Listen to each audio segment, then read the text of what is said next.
Hello, everybody. Welcome to another episode of Unlocked, where we talk about unlocking the potential of you, the people you work with, and the people you do life with. At the time of this recording, I'm offering all of you, yes, my lovely listeners, a free 15-minute communication coaching call. You come with some kind of communication problem, and I give you a solution. My calendar link is in the show notes, so check that out. Has anybody ever asked you, hey, how you doing? And you said, I'm good. And then you went off your merry way. Yeah, that happens all the time in our culture. We're conditioned to just kind of say, fine, good, unless we're having a really bad day. And then we actually tell them how we're doing. And then you see the face of regret on them of oh no, I didn't really want you to tell me. That's not what we're talking about here. Well, I want to know, what if you could quantify that? What if you could say that somebody says, hey, how you doing? And you go, I did this thing. I'm actually in an 87. My life score is an 87 and it feels pretty good. And they're going, oh, that's cool. I didn't, the life score, what's that? And then you could talk about that. It actually gives you an idea of what to talk about. It gives you some conversation starters and whatever. But that quantifying is really, really cool. Bill Zujewski is going to be on, and I had to practice saying that last name, is going to be on the show, and he's going to talk all about this system that he's built to help us understand a little bit more of how we're doing. He has this thing called a ZenScore and a life score. He's going to talk about what the difference is between those. And before you go, whoa, Scott, this is a little fluffy, I want you to just hang on, pay attention, listen up, because this will impact you. We all complain too much about how much our companies our people are not engaged and they're not healthy and they have to find new people all the time and they're checking out and whatever. But it's because we and they are not taking care of ourselves the way we could and the way we should. There's too much burnout. There's too much distrust. There's too much of that going on. Mental health crisis, all kinds of things that are happening in our organization and in our culture right now. Bill is the founder and CEO of GoodLiife, creator of Life by Design, which he created the ZenScore app, so you can go check that out. GoodLiife platform, and the author of What's Your Life Score. So there's a book. I've got the book. You should check it out. He spent 20 years in enterprise software as a marketing executive at Tulip, PDC, Oracle, and ATG. In 2017, he co-founded a green business bureau and led it to a successful acquisition in 2023. He holds degrees from UConn and Boston College. And at 50, he embraced his passion for entrepreneurship. So we're going to kick off with that: sustainability and intentional living. He is a father and a proud dad of 4 people. So we're going to get on with the interview. Here we go.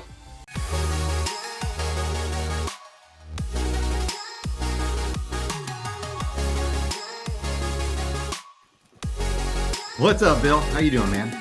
Good. Psyched. Good. I can tell. Did you do your push-ups and your pull-ups before you got on? Make sure I did a little bit. I worked on my fitness and health score. Yes. There you go. Of course you did.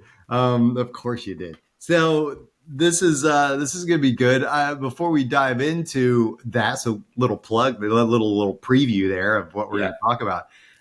But honestly, man, I want to know how you even got to this space in the first place, because this is, from a career standpoint, people don't generally start out with, health and life and well-being type things, right? Unless you're going into on some nutritional science thing or whatever. But it's this is kind of the good life stuff. I mean, taken from your company name there, but it's that. So how did you even land here in the first place?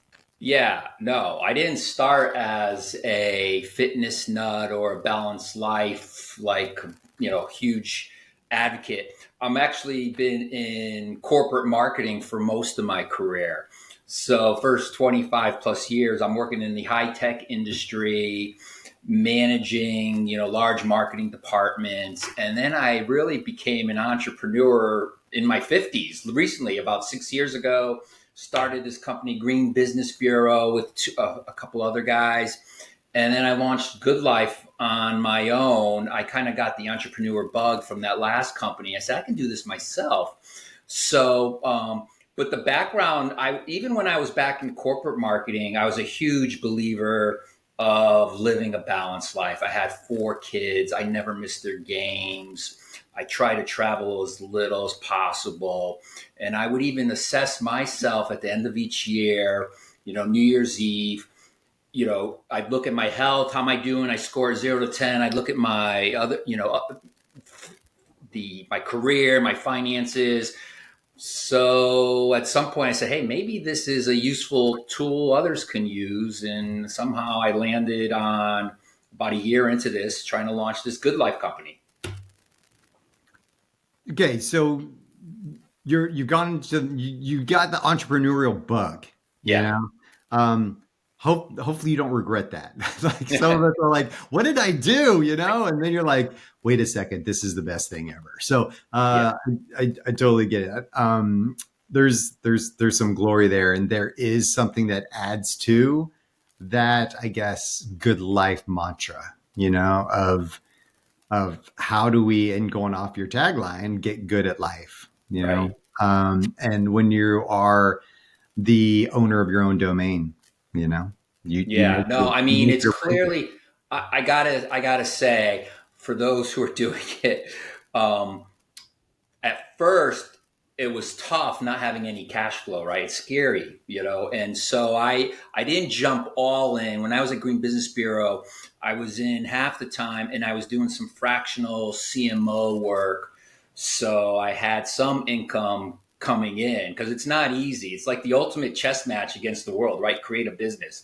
And then I felt confident that we took that company from 0 to like 3,000 customers. I felt confident I could do it now myself with AI.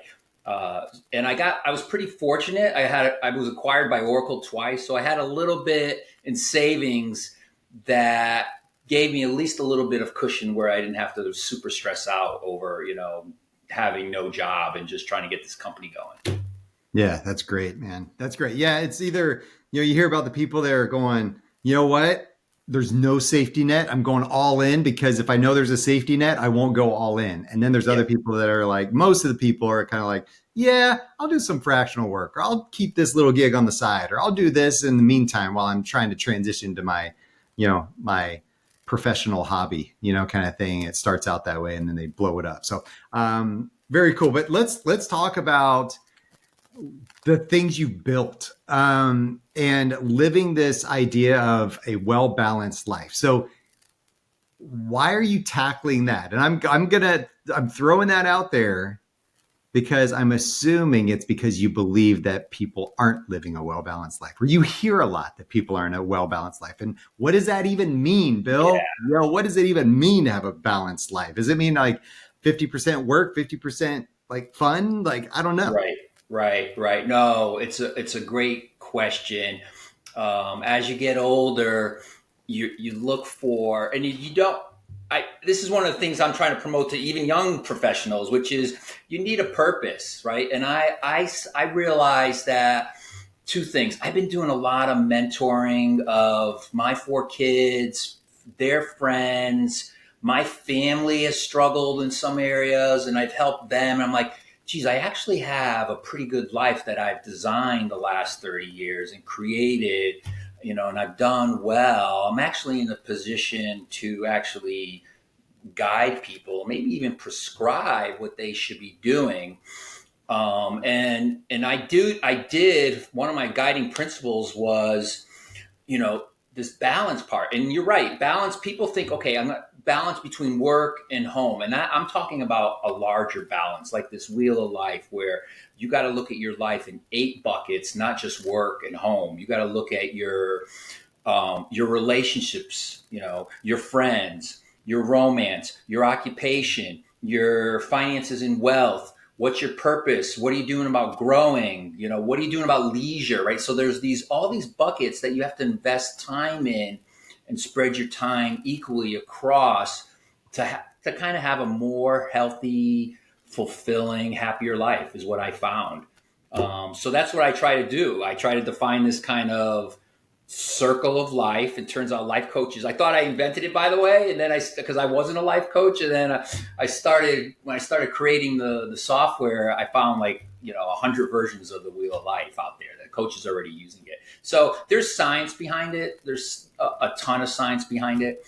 So it's not just Bill Zujewski's opinion. There's a lot of it's based on professors from Stanford and Harvard and how to live a happy life, a good life. So it's all, it's basically, my goal is, hey, life is hard. How could I help people, with life? And I come from software. I've been doing software for 30 years. Let's see if software can help.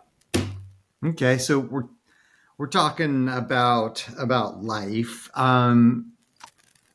Life involves work. When we're talking about how to be healthy just in a life standpoint, and you're talking about relationships and romance and all these things, how do those things impact the workspace in your eyes, like and culture at work, and how we function there? Yeah, no.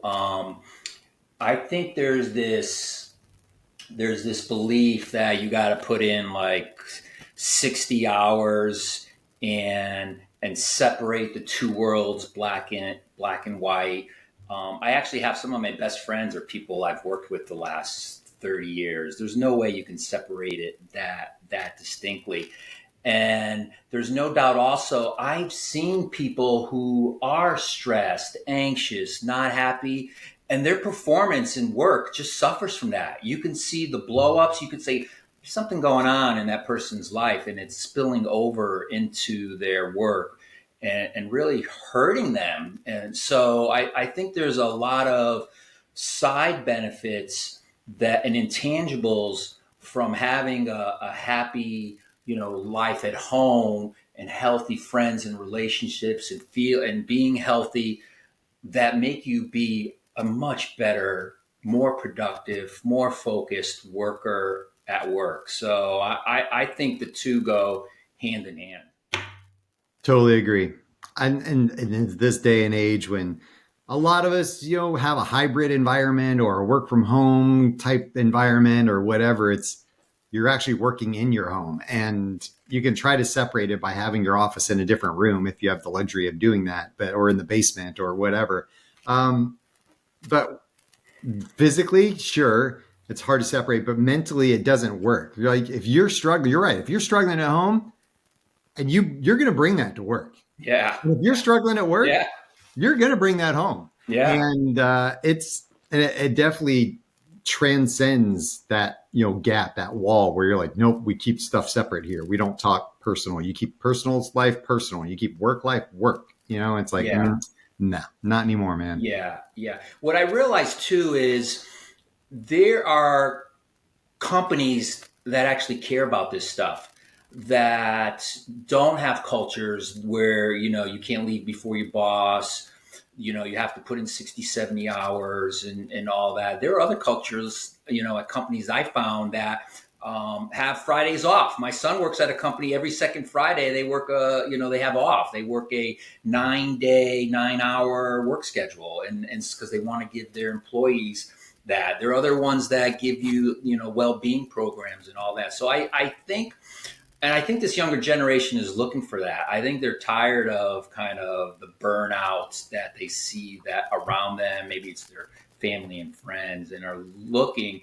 One of the reasons I'm optimistic about my company is I think I'm timed right with what young professionals want out of life, which is they want that balance. They don't want to sacrifice that much just for the money and career anymore. You created these scores, right? Like a ZenScore and a life score. Yeah. Tell me about what those are. What's the difference between them? I got your book here. So thank you. Yeah. I got your book. I've started going through and scoring my stuff. I'm not all the way through it yet. But I like how you've written it. I like that the chapters are punchy. I like that you have these assessments at the end where you can kind of score your stuff. Yeah. Love that. So, but tell us the difference between like that idea of a Zen score and a life score, and how we break. Yes. So it's pretty simple.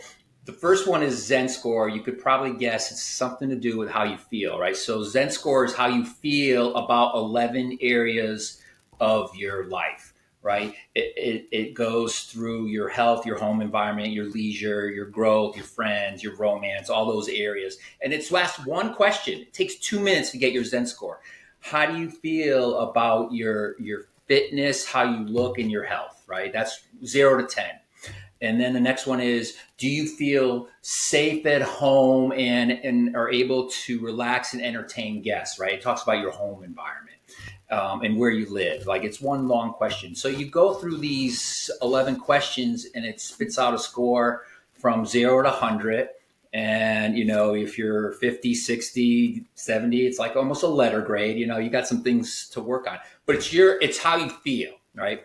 So then the life score takes a lot longer to complete. It's like 100+ questions, and it's actually assesses, are you doing the right things? Okay. So this is where I differ from most life coaches. Most life coaches are just trying to listen and guide.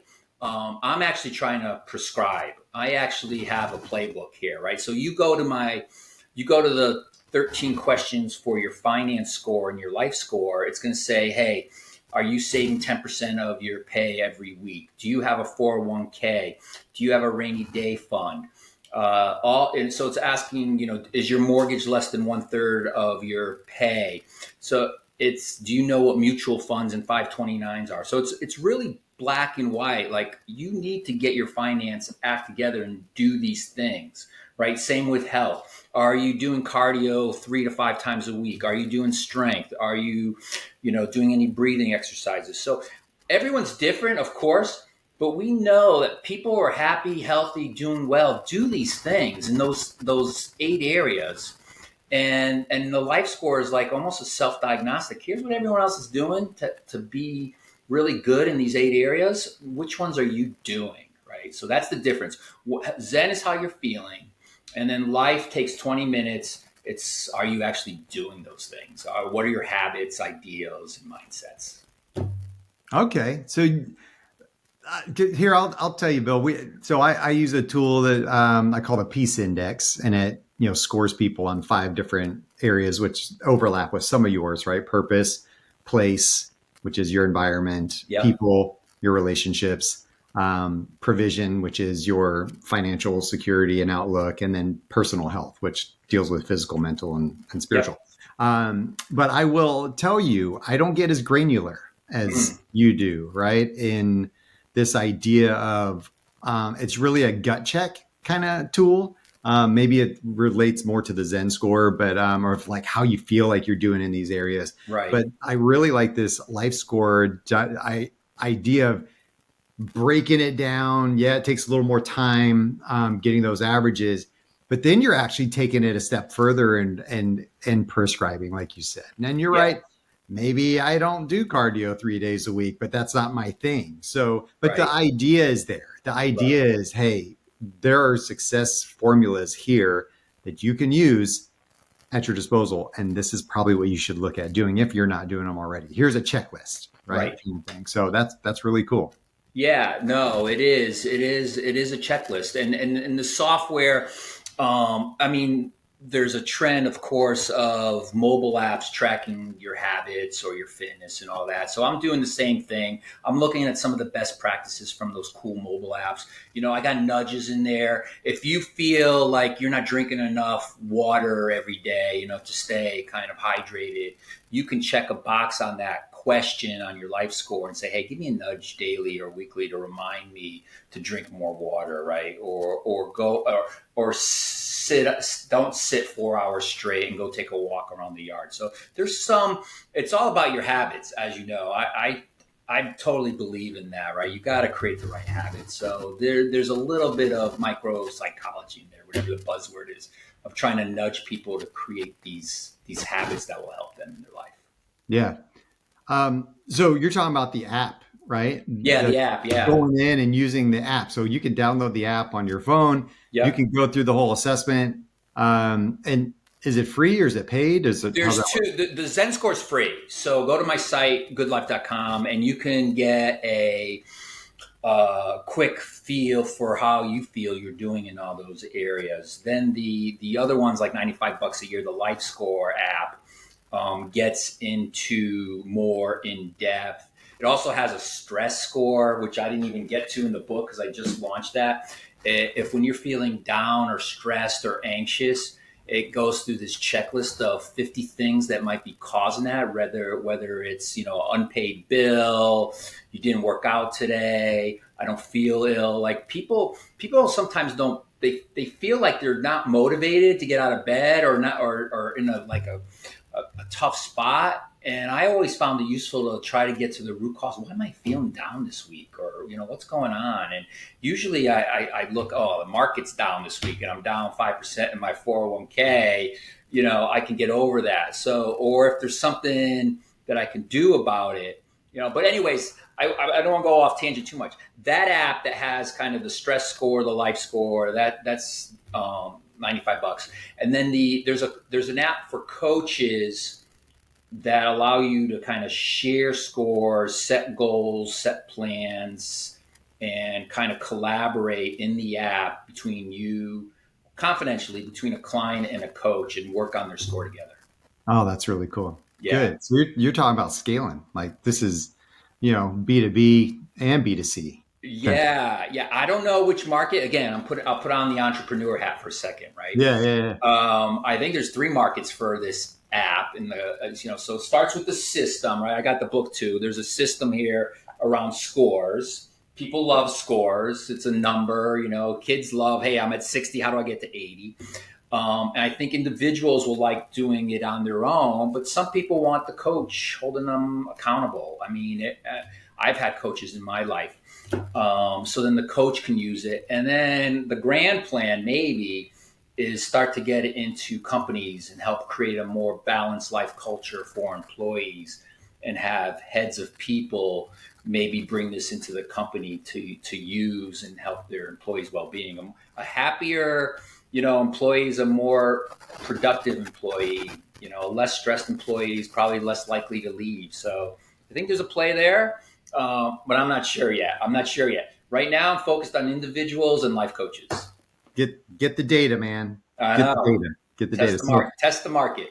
How do you think this stuff? So your argument here is that if you do these things, if you have these scores, if you bring this into your organization, or if you've used these in your life, that you will have more clarity and more accountability and more. But how does that work? Why would these things create those ideas of clarity, accountability, and even purpose for us? I don't think people actually stop and do enough self-reflection and introspection and listen to their thoughts and where they are. I think this kind of forces the issue a lot. It's kind of it's a great reminder that what's important in life.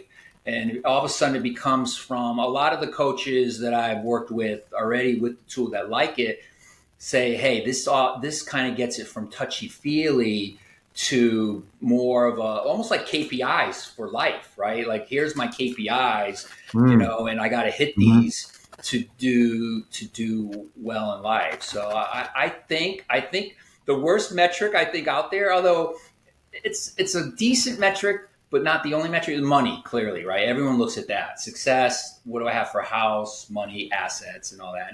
And sometimes that's the worst metric. It was funny. I was having dinner with this head of people from Ireland, and she's getting used to the U.S. culture. She says she can't believe how money-centric the United States is.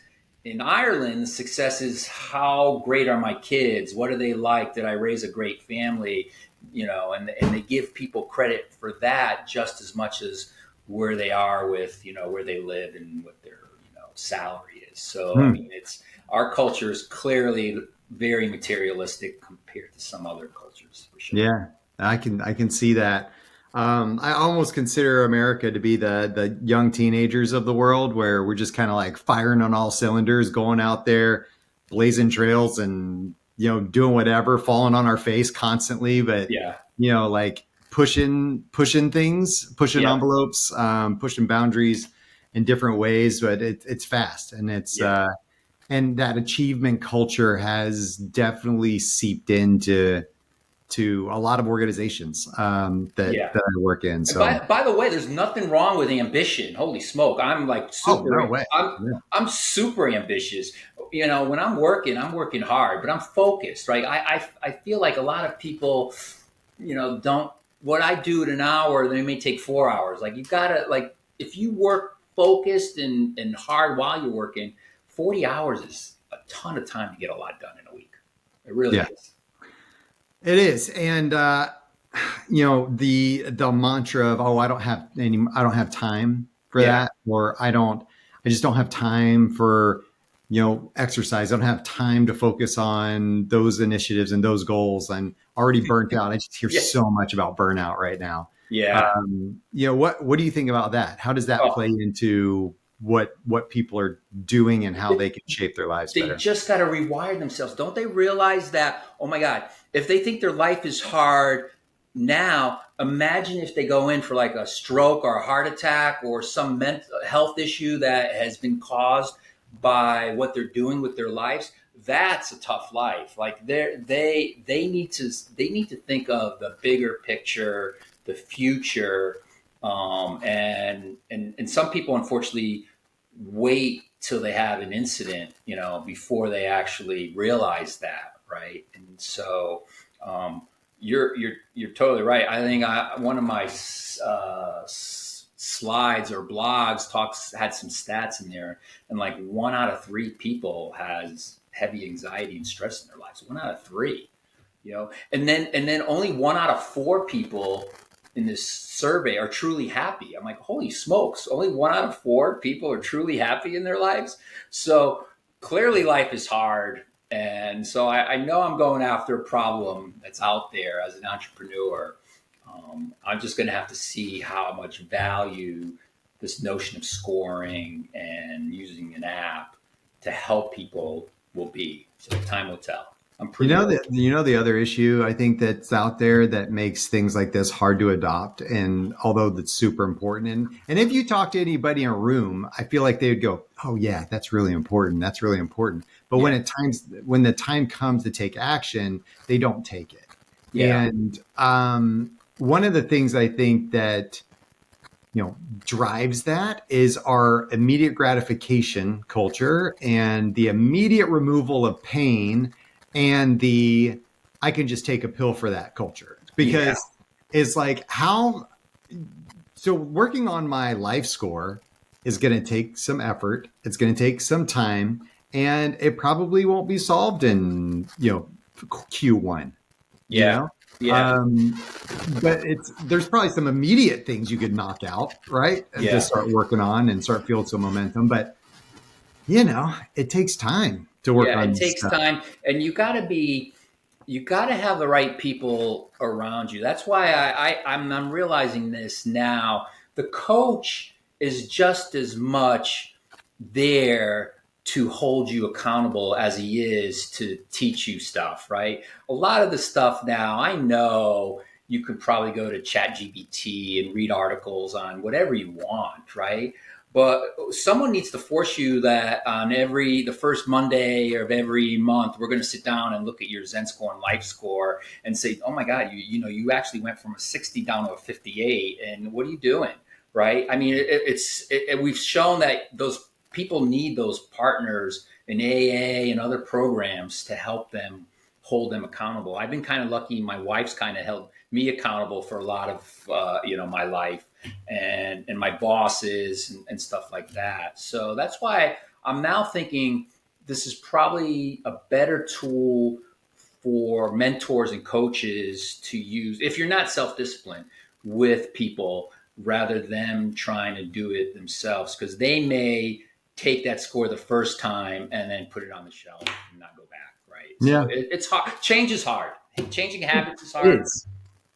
It is, man. And I think that if even if you're an HR leader out there, or some kind of driving people and culture and head of people, and what it's like, how do we make this part of our culture where maybe we have this as a requirement every quarter, every 6 months, and kind of it's a way that we can check in, if we had a dashboard of all of our people and how they're doing, and we could map it with their productivity and how they've been, working, and Right. how engaged are they, and all those things. Like there could be some definite things that we could diagnose through these tools, right? And instead of 100%.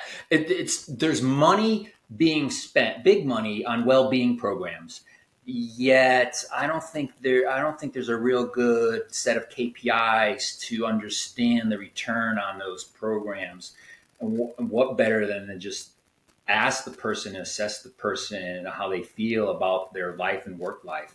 So I think I'd have to do it again, privacy, anonymous, all those things. I think you can do as long as you have like 20, 30, 100 employees, it's easy, right? Otherwise, it starts to get tricky with a small company, right? And keeping that stuff private. But I think for sure there's a need out there, and that I'm hoping heads of people are looking for something like this to not only, immediately, if I was at a company and someone brought this in, I would think, oh, this is changing the culture. These people care about us, right? So I think it's kind of, there's some intangibles here of introducing the tools and system just to change the culture, but then it gives you a tangible way to actually implement the program. So what's the ultimate problem you're trying to solve, Bill? I would say happiness, kind of like fulfillment, like just there's just so many people who are struggling with life. And so I am trying to help. I got 4 20-year-olds. One's about to graduate from UConn in a couple of weeks. 3 others are working in the Boston area. I treat them as if I'm coaching them with this tool. And I think they're all pretty happy and doing well. So I think there's something here. But that's the ultimate goal is. I just feel good. I mean, part of happiness is helping others, and I feel good when I'm able to help people. That's awesome. Yeah. If people want to talk to you more about this, maybe you've got some people out there that want to invest in your company. Maybe you've got people that just want to have you on the show. Maybe they want to talk to you more about how this could be incorporated into their companies. How do they get in touch with you? Yeah. Well, first of all, there's only one Bill Zujewski in the entire planet. Yeah, is there really? Okay. Yeah, so I tell my kids, Zujewski, there's like 30 in the whole world. So be careful, because whenever someone Googles your name, it's going to be you that comes to the top. But anyways, my site, the website's the best place to start. You can, GoodLiife with 2 I's, GoodLiife.com. You could download the app there. You can download the free version or the paid version. If you go to Amazon and just type in Zujewski or what's your life score, check out my book. It describes the whole concept of tracking the score. I mean, it's like a credit rating for life, right? So the concept's explained in the book. And then if you want to LinkedIn, Bill at GoodLiife.com. I don't mind. Reach out to me. Cool. So yeah, I would love to see what people think, right? I'm in my first year of this system, program, and software, and I'm looking for feedback. Well, one day I'm going to be able to look and go, hey, I know that guy. Yeah. my moonshot is 5 years from now, I'm sitting at dinner. There's a table next to me. Hey, Joe, what's your life score? I'm at 83.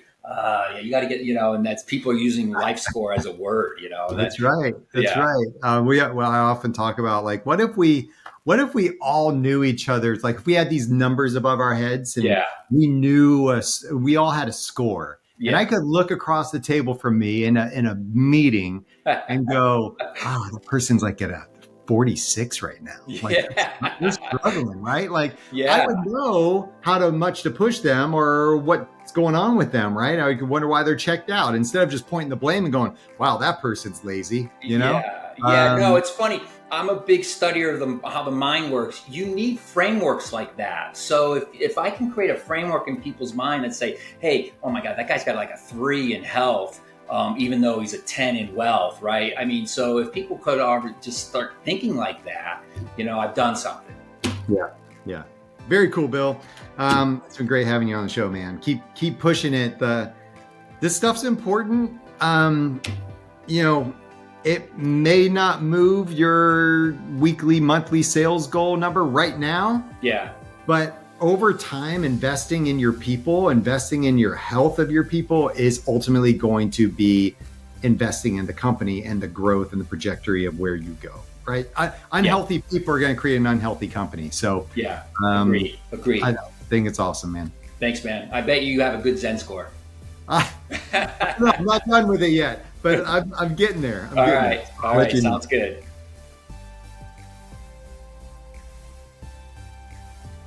I hope that you felt a little bit of the, like a little bit of the, I wonder if that could help me. Like the seed to be planted of, if I did this, I wonder how I would feel about my life. I wonder if my people did this, how they would feel about coming to work, or my family did this. I wonder how, if we could understand a little bit more, quantify. We all like to quantify things. We have apps and we have watches and we have things that track our fitness and we have things that track our, health, our, whether our A1C and glucose levels. And we have all these things that track data.